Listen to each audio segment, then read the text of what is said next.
Inaya ko ang aking kaibigan na si Anthony para sa taunang alay lakad tuwing Semana Santa sa isang bayan sa Bicol noong 2017. Galing akong Maynila kaya gusto ko ulit makapag-alay lakad. 2 oras na kaming naglalakad, mga bandang 11:00, sinabihan ko siya na hahanap ako ng walang tao para umihi. May nakita akong mapunong lugar at agad pumunta para dun umihi. Si Anthony naman ay nag-aantay sa tabi ng kalye. Aantayin niya ako para paglabas ko ay makita niya kaagad ako kasi sa sobrang dami ng tao, pwedeng di niya ako makita kaagad. Pagpasok ko, may nakita akong malaking puno at doon pumesto. Habang umiihi ay nakaamoy akong amoy sigarilyo.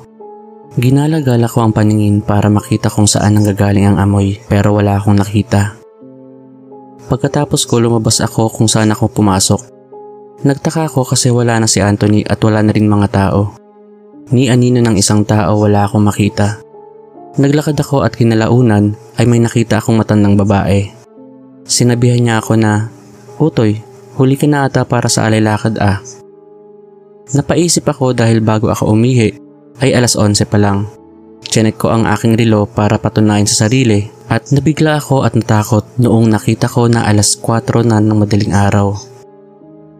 Kahit naguguluhan, nagantay ako ng jeep para umuwi na lang. Kinabukasan, nakita ko si Anthony na inis sa akin. Bakit daw di man lang ako nagpakita sa kanya? Ipiniliwanag ko sa kanya ang nangyari. Noong una di pa siya naniniwala. Pero noong narinig ng kapitbahay naming matanda yung kwento, sabi niya baka napagkatuwaan ako ng isang kapre base sa kwento ko. At doon talaga sa lugar na pinagpwestuhan ko ay bali-balita noong bata pa siya, marami ang nawawala tuwing Semana Santa at hindi na sila nahanap. Maswerte daw ako at nakalabas pa ako.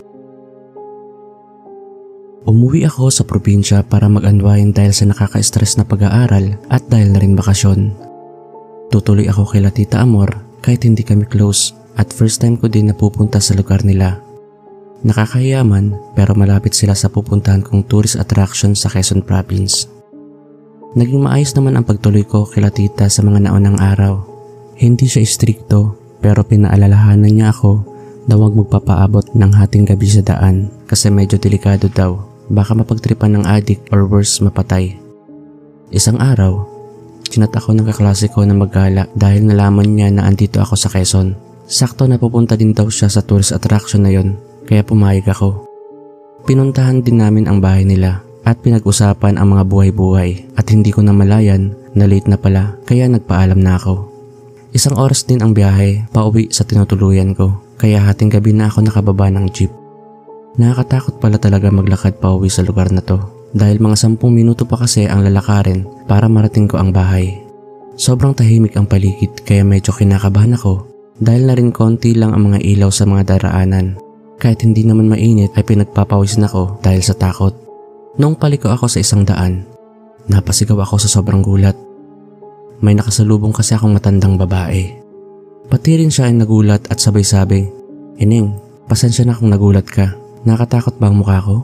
Medyo tumawa siya. Sabi ko, "Pasensya na rin po lola, kanina pa kasi ako natatakot." Tinanong niya ako bakit kasi hating gabi na ay nasa labas pa rin ako. Marami pa namang nagkalat na masamang tao ngayon. Inilok niya ako samahan pa uwi. Noong una, tumanggi ako kasi nakakahiya pero sabi niya, kabisado niya itong lugar kaya pumayag na rin ako. Habang naglalakad kami ay nagkwentuhan kami. Tinanong niya ang pangalan ko at dun ko nalaman na ang pangalan niya ay Imelda. Noong nasa labas na ako ng bahay, sinabi niya na tita ko pala daw si Tita Nene. Yun kasi ang palayaw ni Tita Amor at sabi din niya noong maliliit pa sila tita ay palagi itong nasa kanila dahil best friend nito ang kanyang anak. Nagpasalamat ako at pumasok na sa loob ng bahay. Kinabukasan, pagpunta ko sa sala, nakita ko si tita na nakabihis para makipaglibing. Tinanong niya ako kung anong oras na ako umuwi kagabi. Sinagot ko siya at kwento yung nangyari kagabi na mabuti na lang at may naghatid sa aking matanda.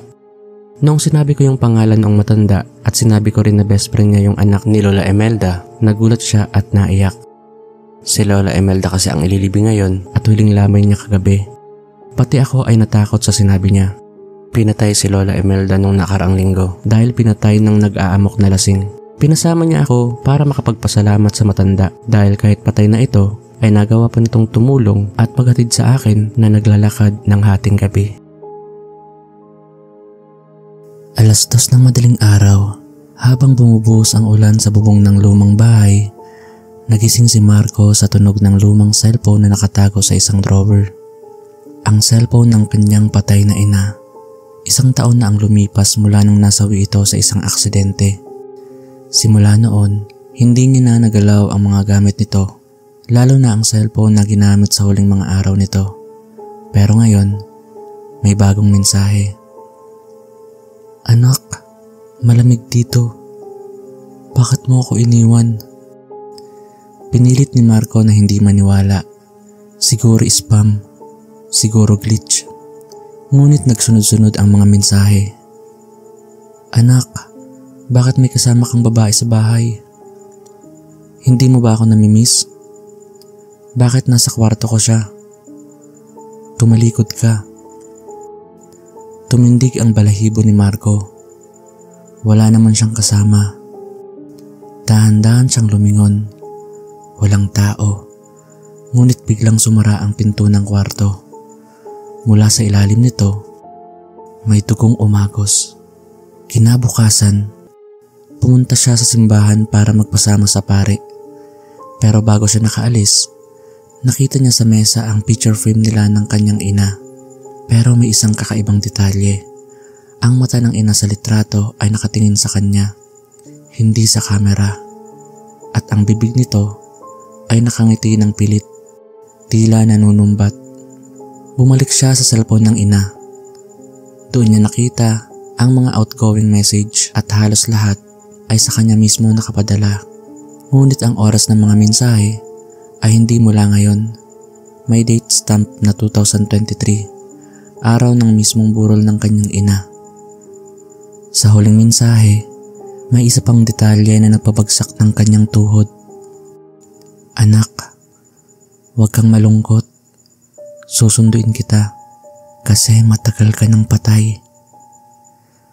Mabilis siyang tumakbo palabas ng bahay, pero parang nag-iba ang paligid. Ang mga bahay sa labas ay abandonado. Ang mga puno ay tuyo. At ang langit ay kulay abo.